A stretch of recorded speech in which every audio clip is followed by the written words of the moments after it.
demi-plie, and then grand plie, butt low to the ground, knees reaching over the second toes. Tendu, foot caressing the floor and then pointing. Front, fifth, side, fifth, back, forth, temps plie. And then dégagé, slow and fast. The foot caresses and then flies. Front, side, back, side, front. Rond de jambe, the foot sweeping graceful half circles into the floor. And fondu and développé, the legs growing long now, delicious bloom in the hips and the inner thighs. Frappé, the legs loose at the knees, the feet playful. And finally, grand battement, lifting high, throwing the leg front, side, back, side. Company class is both repetitive and vital. Allison is one of my favorite ballet mistresses at the company. She is perpetually in a good mood. Her combinations are thoughtful, her corrections precise and gentle. She's in the middle of the room now, humming to herself and doing a kind of half-dancing sketching. I barely have to listen as she sets the next steps. I have been taking class with Allison since my student days at the School of American Ballet. The New York City Ballet does not hold open auditions. It pulls its dancers from SAB. Every class was a battle raged against imperfection. I remember the desperate thrill of it, the hunger. I stood out because of my blackness, and I was determined then to obliterate it, to render my blackness irrelevant with perfection. Kaz, NYCB's artistic director, took an interest in me early.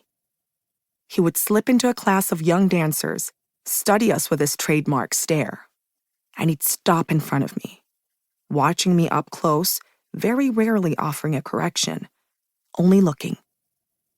To have Kaz's eye on you was like an anointment, his very gaze material, an investiture. His fascination with me was unnerving, terrifying. His visits to classes were unpredictable. I never knew when he would be watching me, and so I had to constantly be perfect, beautiful. I was the only black face in a sea of white and tan. I could not be anything but visible. The pressure was enormous. I couldn't have a bad turn day or a fat day when no matter which clothes I wore, which mirror I checked, which angle I viewed myself from, all I saw was my body taking up too much space.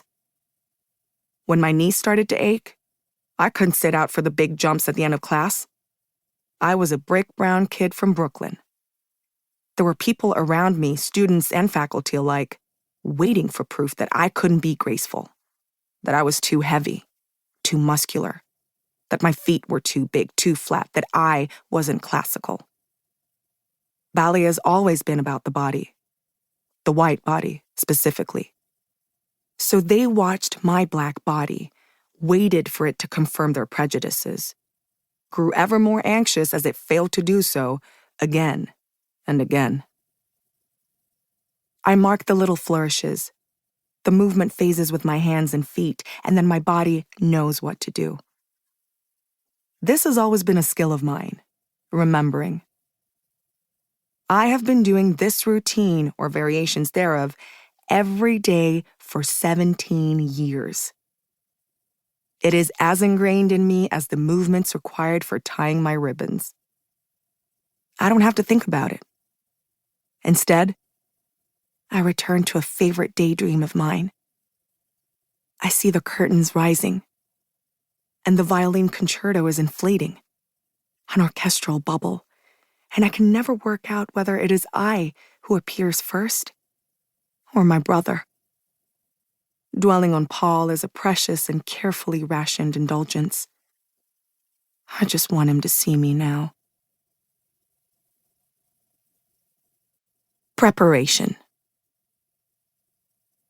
Paul's arrival in the world came 10 years before my own. I remember the bony press of my brother's lanky thigh against my knobby knee.